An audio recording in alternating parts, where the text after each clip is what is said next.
The Ray D'Arcy Show on RTE Radio 1. Proudly sponsored by Volkswagen. Volkswagen.ie. 51551 radar.ie. Now, last week we spoke to Sean Moynihan from Alone and Dr. Eddie from Operation Transformation about loneliness. And we were supposed to have Dr. Keith Swanick on, but he wasn't available to come in. The reason we were having him on is he's a GP and a senator. And Keith wrote a piece for the Journal on loneliness back in October, November. And he was calling for a task force on loneliness in this country. And Keith was available to join us today, and he's here. Keith Swanick. How are you doing, Keith? So you're a senator, Fianna Fáil senator, and you're a GP based in Belmullet, and you've done GP work in Finglas as well. Yeah, I worked in Dublin, did all my hospital jobs in Dublin, and then worked in Finglas, worked in Wales, and settled in Mayo. Right, okay. So, loneliness and you. Why this fascination? Well, I suppose I've been talking about it for a long time now. I see it a lot in the surgery on a day-to-day basis. But apart from that, I've always been a big fan of Jo Cox in the UK. And, you know, she was tragically murdered in 2016. And she started a campaign called the Happy to Chat campaign.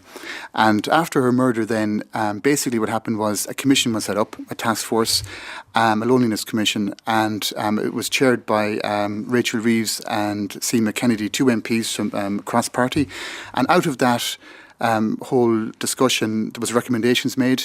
And one of those recommendations was a loneliness minister. And Theresa May appointed Tracy Crouch as loneliness minister, and that really sort of turbocharged the whole debate then. I think it's a very important issue. It's, as Father Brian D'Arcy said, it's like the last taboo, you know. Loneliness, loneliness is the whole issue is. And let's bring it right back then to your GP practice. Yes. And how does it present itself? How do you know if somebody's lonely? Do people come in and say, "Doctor, I'm lonely"? Well, sometimes they do and sometimes they don't. Like 50% of people are ashamed to say they're lonely, apparently. So, you know, it's important to be very open-minded and be very relaxed and let people sort of, go there with you. Some people come in and just cry, and that's very easy. Then, obviously, it's out in the open. But other people would just say, like, things aren't going too good, and you'd have a chat about it. Especially the older people, they're very reluctant to give, you know what I mean, to come out straight with it. But why do you think they're maybe a lot of people are ashamed, you know, and which is sad, and that's why we're trying to. And where does loneliness fit in when it comes to mental health, do you think? Well, loneliness, like, really, it's a subjective thing, and it's basically it's an unwelcome feeling of a lack of companionship. That's what loneliness is. That's the definition of it. That's really what it is, as opposed to... Give us that again. It's a subjective feeling. But it's an unwelcome feeling of a lack of companionship. Right. And also, often with lonely people, there's a sort of a mismatch between the quality and quantity of their relationships, how in reality, and how they want them, you know, their social relationships. So, you know... So they want to have friends and they want to, you know, social interaction. They want to be going out to playing cards or whatever. Yeah. But they can't achieve that for some reason. They can't achieve that, and like there's no like. Is that because I'm just trying to tease Sure. out? Is that because their expectations, they can't meet their expectations? Are their expectations, some people's expectations, too high? Do you think? Or I don't think so. But a lot of it's the way I think, you know, modern society has gone in a way. We've become, I think, a little bit more insular, and maybe that's a side effect of the downturn, where we all sort of went into survival mode, you know, to keep our homes. Lots of people lost their jobs, went into negative equity, and I think we, as a society, nearly became a little bit more insular, and as I said, went into survival mode, and we stopped interacting with people. And it's all about discourse, chatting. You know, you can be lonely and old, you can be lonely and young. It affects rural, urban, you know, rich or poor. And I think the big thing we need to get people is to obviously create awareness about it, but get people talking again. We're obsessed with our mobile phones, and, you know, that's fine. We all live busy lives. But often, like, even if you see people in a cafe, you know, they're always looking into their mobile phone. You know, it's so the Jo Cox campaign was people wore a badge. Yes, which said, you know, they were happy to chat. Basically. Happy to chat. That's it.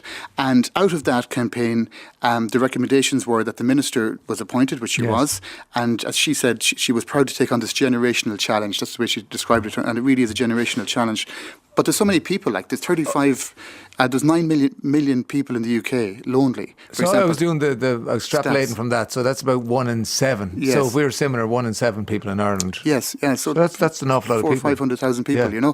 So, and it costs like a load of money with regards to the with the health service, the 35 billion euro per year, they reckon, in the NHS.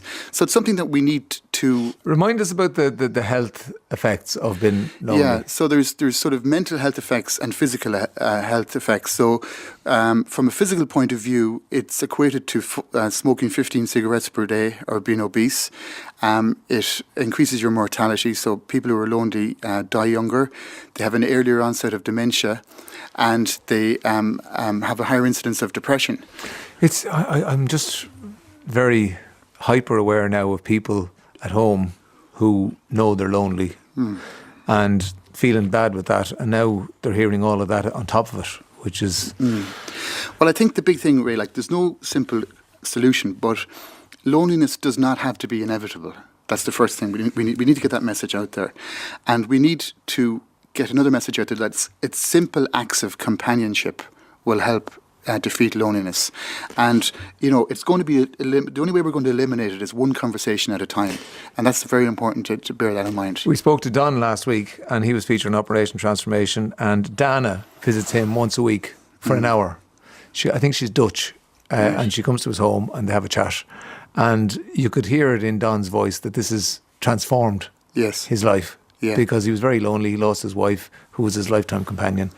And now Dana, although it's only once a week, it gives him confidence to engage in social interaction, for the rest of the week. Absolutely. Or if it's even just, we'll say, visiting a neighbour to put their bins out, posting a letter for them, bringing them to a hospital appointment, or collecting prescription in the doctor's surgery, small acts of companionship, they mean a lot. Like there's lots of people in the UK and in Ireland. We only have the research from the UK. That's why I'm referencing the UK. Yeah. That basically have the TV as their only form of companionship. And in this day and age, it's really sad. My heart goes out to those people, and I think that we need to create awareness about it. What do you do when somebody comes in who's lonely into the surgery? The most important thing I suppose I do is I listen and I give them time. It's important not to rush them, let them tell them your story, and be very open-ended and be empathetic. And to try to be solution-driven with them, try to encourage them maybe to come out and go for walks, maybe join a men's shed, join a retirement group, a bridge, the bridge club or whatever. You give, and obviously outrule maybe any mental illness, maybe a depression. You know what I mean? So it's important to differentiate between the two of them. And so. Basically, encouragement, that's the big thing, and encourage them to get them out. I would imagine low self-esteem goes hand in hand with loneliness. Absolutely, yeah. And what happens then, these things that you've mentioned become huge. They're not huge, but they become huge, like joining a men's shed or joining a retirement group. So encouragement is what's needed then. Yeah. And like one patient said to me last week, he said, Keith, look, it's like standing in the shadow of a big tall building and the sunshine is out there and I know what to do, but I just can't get out there to do it. Yeah. Do you know? And it was a very apt description, I thought. And so maybe give them encouragement is the big thing, and... Yeah. So you have a lovely little thing you do with you have 2 children. What ages are they? I have a little boy, he's 3 and 4 months, Julian, and a little girl, she's 10 months, Rosa Pearl. Right. And you have a winter tree. We have a winter tree. So I always encourage people, to get out and maybe, obviously, January is a bad time of year for everybody. And it's nice to see the bit of a stretch in the evenings, get some exercise, take some vitamin D supplements. It's very important, vitamin D for mental health. You say that to people because I've been saying it. Vitamin D is so important. High dose vitamin D is really important. Because we're Northern Europe, we don't get a lot of sunlight. Yes. If I have to prescribe an antidepressant for a patient, and I look after most of my patients, with mental illness, because I like psychiatric medicine, worked in St. Dita's in Portrane and that's different places. So I refer very little. I manage them myself, but. If I am prescribing an antidepressant, I always prescribe vitamin D. And even if they don't need an antidepressant, I always tell people to take high dose vitamin D. SAD, that it's a real thing. It's a real thing. And, from sort of the winter months on, the lack of sunlight, people are not as active as they usually are. So we don't get the natural endorphins going. So I always encourage people to get some exercise. But anyway, what we do, we have a small Christmas tree. We've two No, but Christmas trees. I'm going to come back to that. Sorry, but SAD is seasonal affective disorder. Yes, and it gets worse like over the next few weeks before we get a bit of sunshine again. Well, basically, it usually from November onwards, it tends to November, December, January, February, sort of. It's getting better then. Getting better then. Yes, yeah. And you can sort of tackle that a bit with vitamin D, and you can buy vitamin D in your local supermarket. Absolutely, and it's cheap. Okay, winter tree. So this is another little thing. Look, this is a silly little thing, but it just goes along with it. I saw it in Spain first. We were over there for Christmas there a few years back, and a lot of people take the decorations off their tree after Christmas, but they leave the lights on it. And it's great. So that's what we do. So my little 3-year-old runs up the hall at 7:30 or 7 o'clock in the morning, and it's still dark, and he goes into the kitchen and turns on the lights, and he gets to Yahoo, and we all say Yahoo, and that's the start of the day. So it's good, and it's it's just something different, and I think it helps, Lonely, I suppose I mentioned Don there and the fact that he lost his wife, and so loneliness, I suppose, comes for a lot of people particularly older people, when they lose their life partner. That's right. And any life transition, like bereavement or illness or sick, losing a job or moving house, but absolutely losing a life partner is big. Bereavement is a huge one, and I always try to empathise with my patients with regards when they lose somebody close. And I know you lost your dad recently, and I remember when I lost my mum. I wasn't long qualified. I'm the youngest of 6 kids, and I was the only person to do medicine. So even though I was qualified, I didn't really know much. But everyone else expected me to know everything. And so she died in 1999. So basically, even though we knew she was dying and we brought her home to die, when she died, the finality of it is so stark and it's so crushing. So that had a huge effect on me. So when I'm in the surgery, even though people might know that their loved one is going to die, when it happens, it's still a very final, act, you know what I mean? And the sense of loss is great. So I tried to bring myself back to when I lost my own mother. Obviously, I lost my dad afterwards in 2005. But I think when you lose your first parent, it has a huge effect on you. So I bring myself back, and it helps me empathise with my patients then. And because, in medicine, you're so busy and you're rushing and racing, you're watching the clock and you have 10 patients outside. But Yeah, it's important just to take I'm intrigued as to how you have the time. Well, when inside the 4 walls of my room, there is a little bit of tranquility there for patients. You have to give it to them. And even the time period mightn't be huge. Maybe it might be just maybe the 10-minute appointment. But it's a safe environment for them to offload, and I think that's really important, and obviously in a non-judgmental way, So you were calling for a loneliness task force. So what would you want to get from that? Well, I'd like a loneliness task force to be formed. I'd like all of the relevant stakeholders, the NGOs, the likes of Alone, Third Age, cross-party politicians, young people, old people, I'd like business sector to come together. And I'd like recommendations then to come from that. Basically, we need to change our attitude towards loneliness. We need to change our behaviour towards it, our policy and our practice. They're the big things. And I suppose I would love if, I don't think we need a minister for loneliness, but I would love if, for example, the loneliness portfolio was given to one of the current junior ministers, for example, Jim Daly, who's Minister for Older People. And it would create a real public awareness about the whole idea of loneliness. It would catalyse the whole discussion. And obviously, I want funding to be given to NGOs and to community groups. So we'd have more parent groups, more maybe town hall summits, more... because Sean Moynihan was saying that to do their work, as in to have people like Dana visiting all the lonely people in Ireland, and Alone deal with older people, he would need 70,000 volunteers. Yes. But volunteerism, there are loads of people out there that are willing to do that. We have an innate sense of nature in Ireland, and it's really, really good. And you saw that last March when I saw that last March, when obviously the R116 helicopter went down on Blackrock just off Belmullet. So I basically the whole community in Erris put their lives on pause for 6 weeks, and I was humbled and honoured to play a small part in that, in the rescue efforts out in the water and stuff, and looking for the crew, Yeah. But even the ordinary women and men of Erris, they really they were so welcoming to all the strangers that came down. They provided food, provided beds, all free of charge. The fishermen, I think that hasn't gone. It hasn't obviously gone. I think we just need to tap into it. We need to tap into it, and that happened spontaneously. Yeah, well, that was a tragedy. That was a huge tragedy. Yeah, but you're right. It hasn't gone. But we need to remind ourselves of that, and we have to sometimes sit back and think about it. These things don't sort of just happen by themselves. Yes, people need a little nudge. Yeah. Alone's number is a Dublin number 016791032 if you're affected by what we're chatting about here. That's 6791032 Alone. We've a number of texts there. I'll tell you what, I'll take a commercial break and we'll talk to Keith a little bit more after that. The Ray D'Arcy Show on RTE Radio 1. So we're talking to Dr. Keith Swanick, and Keith is a GP based in Belmullet, and he's a Fianna Fáil senator, and he's calling for a loneliness task force.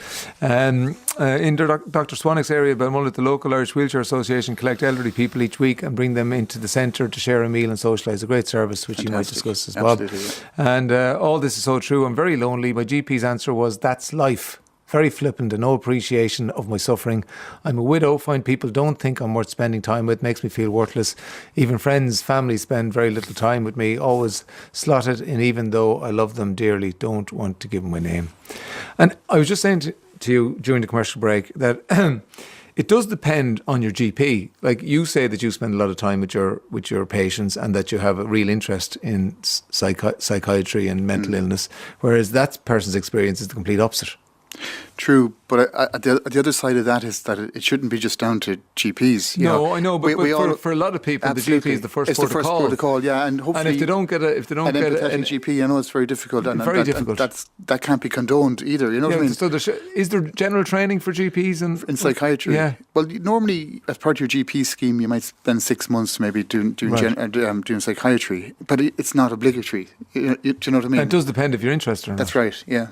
So there is a gap there that probably needs to be filled, Because and this is important because we're saying over the years it's important to talk and tell people about it, and then if you go in and you build up the courage as a lonely or depressed person, and the first person you talk to is your GP, and then they say to you, "That's life." Yeah, that's not the ideal answer, obviously. And obviously the person is really vulnerable when they're sitting there in front of you and they've built up the courage, as you say, to say that. Also, it's not just, as I say, GPs, like our practice nurses and our ancillary staff. It's amazing what people would say to front of house staff, and that could be just a little trigger that they want, that they're like a cry for help. And loneliness is different to depression. Yeah, how would you spot the difference? Well, I think it's important. I always ask open-ended questions, and I'd say, look, how are you going? Tell me your story. And the big thing, I suppose, people would, if I ask people, would they have more bad days than good days? And if they say yes, and how is your sleep? Well, Doc or Keith, geez, I really want to go to sleep. I'm really tired, but my head is racing. I can't go to sleep. Then eventually I fall asleep. That's called initial insomnia. Then I fall asleep and then I wake up in the middle of the night. That's called early morning awakening. And then when I'm meant to get up in the morning, I can't get out of bed. No motivation, feeling of helplessness, energy levels low, lack of libido, tearful. They're also the signs of depression. So you try to differentiate it. You go through the little checklist, but giving them time, obviously, to discuss it. You just don't tick them off like that, Yes. And then that's how you sort of diagnose it, And loneliness is a different thing. It's a different thing then, Like lots of people aren't depressed but are lonely, Yes, yeah. I bought an elderly person I know a small dog, and every time I meet him, he says I saved his life, that now he has a purpose to live. Don't read out my name, as you might be listening. I feel I did a good deed and feel super about myself for doing this. Well, you should. Absolutely. That's great. Isn't that amazing? That's fantastic, yeah. Just wondering if it's uncommon to be not lonely. I've been a long-distance truck driver for 30 years and wouldn't be interacting with people too much, but never feel lonely. There are different personality types. That's right. And I suppose certain personality types are more susceptible to loneliness. Lovely listening to this man. I'm sure... if he doesn't tell his elderly patients it's their age, I'm sick of being told it's your age, says Mary. And I would like to volunteer to be a companion for an old person just for an hour or so a week. Is there a scheme? There is. If you go to Alone's website, or you can ring 6791032, and they have buddies like Dana who they send out to people just for an hour a week. Loneliness Taskforce, brilliant idea, very good speaker, says Zana. And the winter tree is a great idea. I firmly believe all the fairy lights in villages and towns should be left up until at least the middle of February. We need all the light and joy we can get at this time of the year. Yeah. And there's a man who goes to A&E department just to chat and meet people. A staff member told me he's a regular visitor. How sad, says Mary. And I work with people. I see more lonely young people. We need to get people something in life to have, early in life to have connection outside the family. Let's be honest about life cycle. We are all a line. We shouldn't wait until someone dies to reach out. We're all going to die, not pass or get lost. Teach relationship to children and give people of all ages the truth. If we don't connect, we'll be alone. It's the individual who has to reach out, says Kathy. Yeah, that's what I keep saying. And the one big thing I'd like to just get out there is that, we can only beat this one conversation at a time. That's the key message. And, if you feel that there's somebody in your circle that you might know who's lonely, just pick up the phone. It's not going to cost you anything. Just call into them for 5 minutes. It makes all the difference. And it was just back to Dana and Don. Dana was interviewed on Operation Transformation as well, and she was saying how much she got out of it. So it's not a one-way street. It's very rewarding. Very rewarding. You see somebody and with a smile on their face, it propels you on to do it again. The next time. So when my husband died, I was so lonely and sad. And whenever I went into my GP, he told me I was depressed and diagnosed antidepressants. I grew tired saying I'm not sad. I'm not depressed, says Mary. Just alone, I suppose, and lonely. That was like a reactive depression type of thing, because obviously, if he was alive, she wouldn't be depressed. No. It was a reaction, natural reaction. Why don't you bring your show out on the road to, say, small communities and involve older generations? We might do that. I phoned alone twice in November, December with a query. I was very lonely and screaming for help, really. They never phoned me back. We'll have to check on that, Angela. That's very sad. The number is 6791032. Dr. Keith Swanick, thanks a million for coming in. Thank you, Ray. I'm sure we'll talk again. Pleasure. Thank you. The Ray D'Arcy Show on RTE Radio 1.